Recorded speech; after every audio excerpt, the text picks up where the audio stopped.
also with Europe. The goal for me is to make the West great again. Okay? And I think we can do it together. We can. We will keep on work on that. I'm going to close. I want to say only I'm proud of sitting here as Prime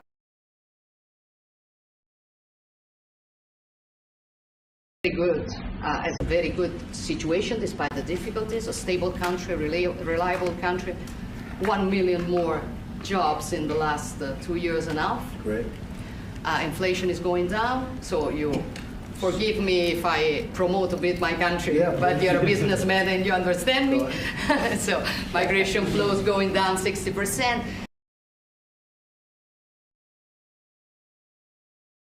Ukraine, I will close. Together we've been defending the freedom of Ukraine. Together we can build a just and lasting peace. We support your efforts, Donald. Good. Thank you very much. And I think we're doing well in that effort, but we want to get it done, and we'll see if we can. We want to save. On average, think of it, every week 2,500 people are being killed, mostly soldiers, Russian, Ukrainian soldiers.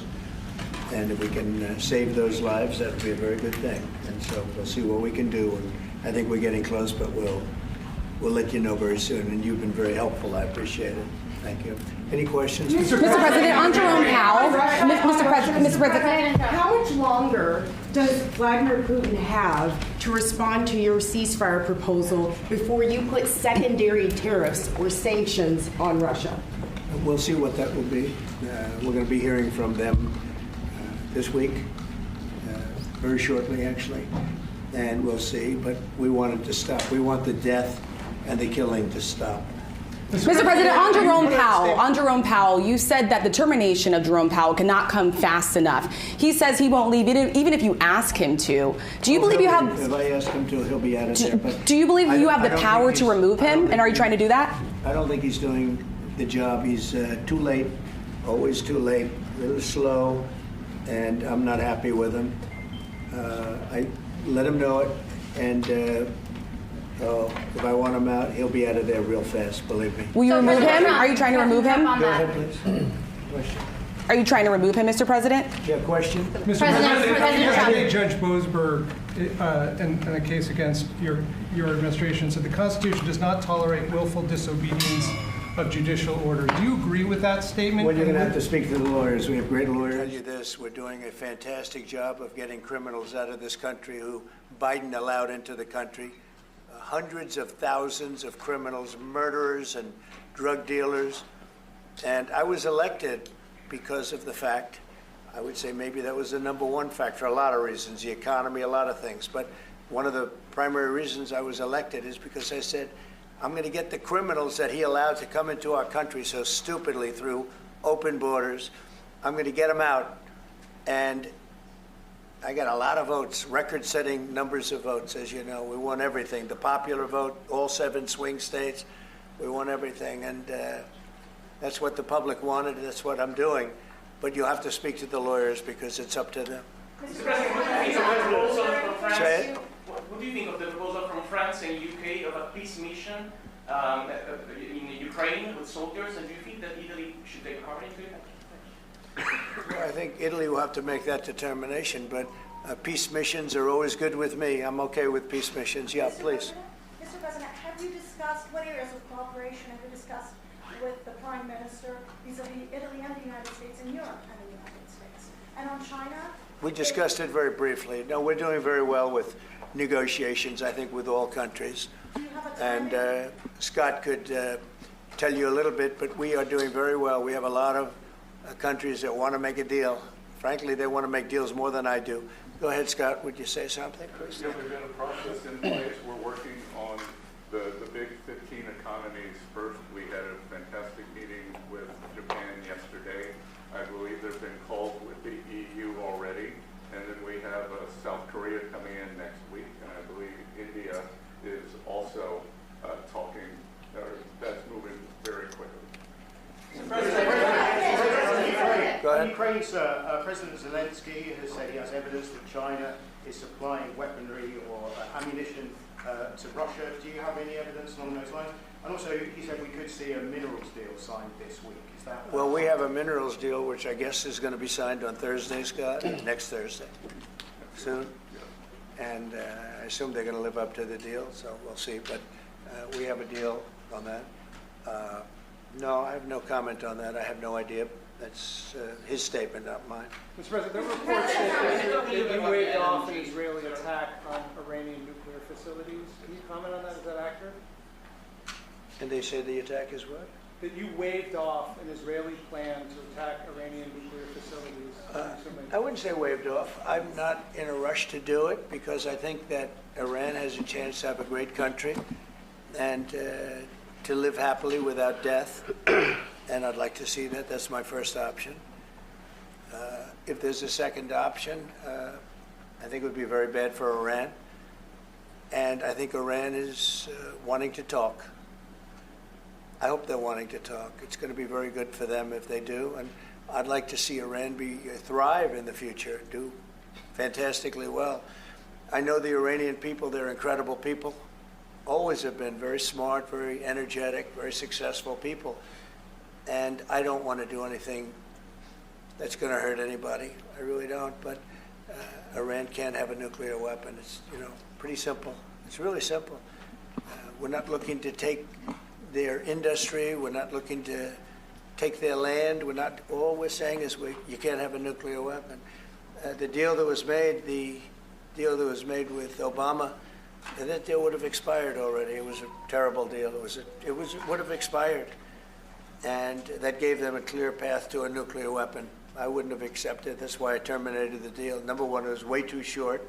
When countries are involved, you don't make short-term deals. These are countries with long lives. And I terminated that. And it was a great termination because it didn't allow us to do anything. Once it terminated, you know what the deal was. It was a terrible deal. Really, one of many terrible deals made by the U.S. But no, I'd like to see Iran thrive.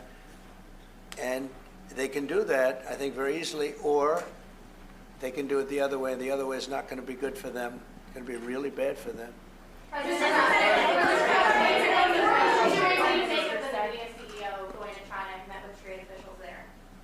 Well, Jensen's an amazing guy. He's become a friend of mine, and I don't know, he's a person that's very proud of our country. He loves our country. I'm not worried about Jensen at all. Mr. President, before hold you in contempt, will you take steps to return Kilmar Abrego Garcia to the United States and put him in front of a judge? Well, I'm not involved in it. I'm going to respond by saying you'll have to speak to the lawyers, the DOJ.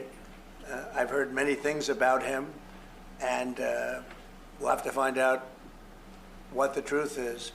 But I will say this, we were inundated by millions of people, many millions of people during the Biden administration. They say 21 million. And a big percentage of those are criminals, serious criminals. I'm not saying just criminal because they came into the border illegally. I'm saying they're criminals at the highest level, murderers. Many of those people murdered more than one person, and they're on the loose. And I was elected to get rid of those criminals, to get them out of our country, or to put them away, but to get them out of our country. And I don't see how judges can take that authority away from a president. We've done an amazing job, Tom Holman, Kristi Noem. We have done an amazing job. Nobody can believe the job we've done. Far greater than what I said. I mean, I got elected on that, but we've done much better. We have, right now, 99% border. It's a 99%. Nobody thought that would even be, nobody's coming through our border, practically. 2 weeks ago, we had 9 people come through, all for medical reasons. We allowed them. We brought them through because one had a heart attack, one had something else, and, all for medical reasons. We have a great border. We had a great border 4 years ago, but we have a border now that's even tighter, and we did that in a matter of weeks. And no, we have to. We need to get murderers and drug dealers and people that were in jail for horrible. They released jails, Georgia, from all over the world. They released them, not just South America, all over the world, the Congo and Africa. Many, many people come from the Congo. I don't know what that is, but they came from the Congo. And all over the world they came in, opened their jails. Venezuela, practically all of their prisoners released into our country. And we took them because we had an incompetent administration called the Biden administration. And to think what they've done to our country. And I was elected to straighten that out, and I'm doing that. But we have activist judges that don't want murderers to be sent out of our country. They don't want killers and drug dealers and drug lords and people from mental institutions. They want them to stay in our country, I guess. I don't know, maybe that's the liberal way, or as they call it nowadays, the progressive way. But I don't think it's the way that our country believes, and that's why I won in a landslide. Mr. President, back on trade, Mr. President, you did say that you are confident these deals will be done, but you also said that you're in no rush. Americans are seeing prices rise. They're seeing it on their bills. How long can they expect that pain to last? So they've already seen it get much better, because if you were truthful, which you're not, you know, I know you very well, you have gasoline that hit $1.98 yesterday in a couple of states. You have gasoline's way down. The price of oil has dropped substantially. The price of groceries are substantially down. The price of eggs, you know, when I came in, they hit me with eggs. I just got there. I was here for 1 week, and they started screaming at me, eggs have gone through the roof. I said, I just got here. I was there for 7 days, and I hear that eggs have gone through the roof before I got there. And they were screaming at me, the press, the fake news, like you're fake. And the fake news is screaming at me, like, about eggs. I said, I've only been here, this is my 7th day. And they were right. They went up 87%, and you couldn't get them. They said, you won't have eggs for Easter, which is coming up. Happy Easter, everybody. You won't have eggs for Easter. And we did an unbelievable job, and now eggs are all over the place, and the price went down 92%. And our Commissioner of Agriculture, Brooke, has done a fantastic job. Done a fantastic job. So prices haven't gone up. The only thing that's gone up, actually, is interest rates, because we have a Federal Reserve Chairman that is playing politics. Somebody that I've never been very fond of, actually. But he's playing politics. Interest rates should be down now. They should be coming down. In Europe, as you know, they reduced them, I guess 7 times. It looks like they're going to reduce them again and again and again. But our guy wants to play cute. But interest rates are pretty much even. Maybe they went up just a slight bit, but that's the only thing. But that's because of the Federal Reserve, because they're not very smart people. Do you regret nominating him? Go ahead. Yes, sir, please. Go ahead, please. Do you regret nominating him, Jerome Powell? Look, in the first 4 years, we had the greatest economy in the history of our country. The stock market went up 88 points. I think he's terrible, but I can't complain because we had the most successful administration economically in the history of our country. I think we're going to do even better this time, because you will see that the numbers that we're taking in are astronomical. We're taking in tremendous amounts of money with the tariffs. We were treated very unfairly on trade, and countries are having a hard time getting used to the fact that they can't do that to us anymore, because we have a real president. We have a president that understands what it's all about. We had presidents that, in some cases, were smart, but they didn't understand business, or they didn't like business, or, you know, it wasn't like a priority. And then you had, like, the last administration, the only thing they were good at was cheating in elections. That's about all they could do. They couldn't do anything. They were useless. They were incompetent. Worst administration in the history of our country. Worse than Jimmy Carter. Jimmy Carter died a happy man. You know why? Because he wasn't the worst president. Joe Biden was. So I think you're going to see some fantastic numbers when this all happens. It's happening now. I mean, everybody wants to make a deal. And if they don't want to make a deal, we'll make the deal for them. Because that's what's going to happen. We'll just say, this is what it is. But we want to listen to everybody. And I think I can say for Scott and the other people that are working on it that we're listening, and we're going to be very fair to people. But, you know, we're the one that really sets the deal, and that's what we'll be doing. Okay? Go ahead, please. Question to our Prime Minister. Oh, you have a great Prime Minister. You're so lucky. Yes. In Italiano. Oh, yes, that's right. Okay. I'm not sure they do agree. Presidente Meloni, volevo sapere cosa pensava del fatto che il Presidente Trump ha considerato responsabile Zelensky della guerra in Ucraina e poi se avete parlato delle spese militari e qual è il limite massimo a cui ha detto che può arrivare l'Italia, le percentuali delle spese militari. Non abbiamo parlato di limiti massimi a cui può arrivare l'Italia, abbiamo parlato del fatto che l'Italia sta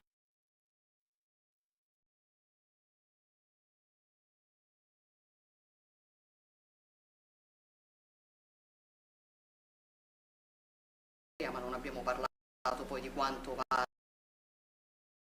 aumentata questa percentuale, anche se siamo ovviamente consapevoli che insomma, il tema della difesa sia un tema particolarmente importante di questo tempo. Per quello che riguarda la guerra in Ucraina, lei sa come la penso che ci sia chiaramente ci sia stata un'invasione e che l'invasore da quel punto di vista fosse Putin e la Russia, ma non è questo che oggi quello che rivela è il fatto che insieme vogliamo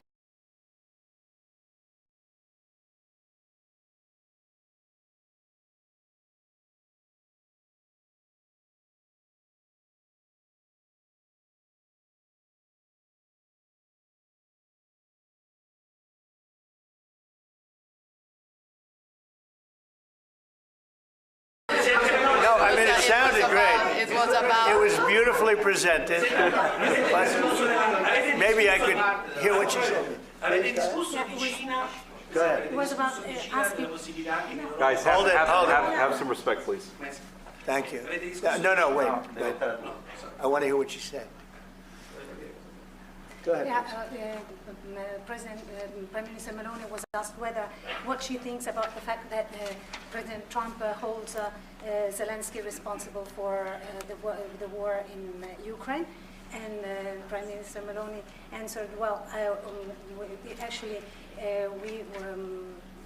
we have no, and also if you talked about the military spending, and the raising of the military spending, yeah. And the first thing Prime Minister Meloni said is that no, actually we didn't talk about the raise in military spending. Of course, Italy will keep its commitments with 2%, and then we will see, because we are absolutely aware of the fact that it is very important well, I will do defense that. Is very important. Wait. I will do that. Important. They've been asking if we decided another percentage about the defense spendings, NATO, and I said NATO. yes, NATO, and I said that Italy is reaching the 2% as it was already decided. We didn't speak about a specific other percentage, but we are aware of the fact that defense is important for the future, and we see also the work that we are trying to do at the European level.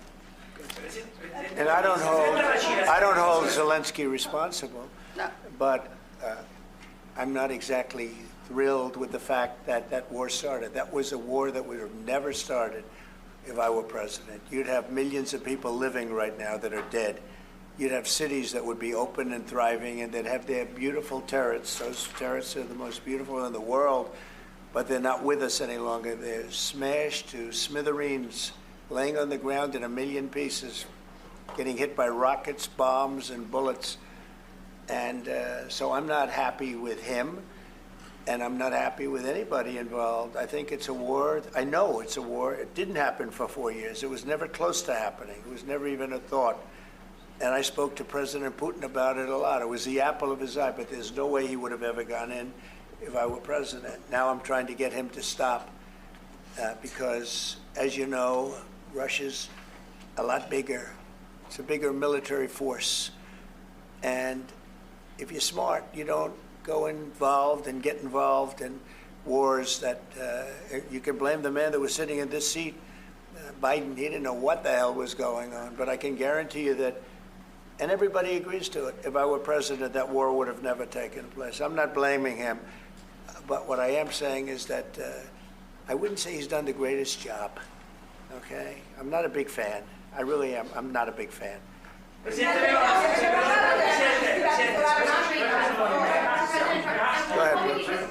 Go ahead. Go ahead.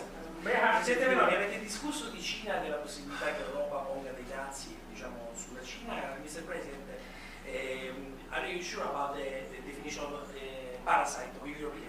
Would you say again that Europeans are parasites? He's never said. Would you say again that European. Europeans Have are you ever parasites? said that Yeah. Europeans are parasites? Yeah. Have you seen it? No, I haven't don't. said, I don't know He what, didn't say it. I don't even know what you're talking about. Go ahead, please. Go ahead. No, wait, next, go. Thank you. Prime Minister Meloni just said we want to make Europe great again, and we want to do it together with the United Sure. The West, yeah. Did you, I guess that's what she said, Mr. Prime Minister, how are you going to do that? And are you looking to do it to counter China, who is really trying to gather influence against the United States with the help of this joint agreement? I hope that Europe is going to be great again. Europe is going through a lot of problems, and a lot of it's having to do with immigration. And I'm not a big fan of Europe and what they've done with immigration at all. And I think they got to get smart, because Europe is being very badly hurt by what they've done with immigration. Now, I'll say this, that the Prime Minister has taken a very tough stand on immigration. And I commented to her before. I said, I wish more people would be like you, having to do with that subject, but they're not. Europe is very important to me. Europe is very important to the world. I want Europe to do very well. I think they have to get a lot smarter on immigration. But we are beginning doing it. You've all seen how the policies of the European Union in the last, let's say, 2.5 years have been changing. Okay, at the beginning we were talking only about how we were redistributing illegal migrants coming to Italy. Now we are talking mainly about how to stop illegal migration, work with the countries of origin and transit, and to return people. The European Commission just did the new rules about repatriations and things like that. So things are changing, thanks also to the example that Italy brought in lowering the rates of illegal migration. So we are working now together. So I'm optimistic on that. Good. I hope so. Go ahead, please. Go ahead. I would like to ask President Meloni if you have discussed the option of a Starlink deal with Italy on satellite communications, and President Trump, if you want to see the Google company growing up. The Google what? The Google company. What about the it? Google business. Yeah. You want to see it growing up, separated. Go ahead, please. Oh, well, we didn't discuss about Starlink. We've been discussing about defense space, where we will work together also in the Mars missions. So there are big things to do together, but we didn't discuss it. In your conversation with the Prime Minister that changed your mind potentially about tariffs and what you plan to do going forward? No. Was there anything the Prime Minister said to you that changed your perspective? No, tariffs are making us rich. We were losing a lot of money under Biden, trillions of dollars, trillions on trade. And now that whole tide has turned. We're making a lot of money. We're taking in a lot of money. Don't forget, we're taking in 25% on cars, 25% on steel, 25% on aluminum, 10% baseline. We put penalties on China for sending us fentanyl. We put penalties on Mexico and Canada, 25% for allowing fentanyl and allowing the borders to be weak. No, we're taking in billions and billions of dollars while I sit here and talk to you. And we didn't take in anything before, other than the tariffs that I put on previous to Biden, which were the tariffs I put on China, where we took in, up until this point, probably $700 billion. They were Trump tariffs. He tried to weaken them. He did everything he could. You know, he got paid money by China, right? The family got paid money, he did. And so I don't know, maybe that was the reason, or maybe it wasn't, but he tried to weaken them, but he couldn't, because there was so much money that his budgets, you know, they couldn't stand not doing it.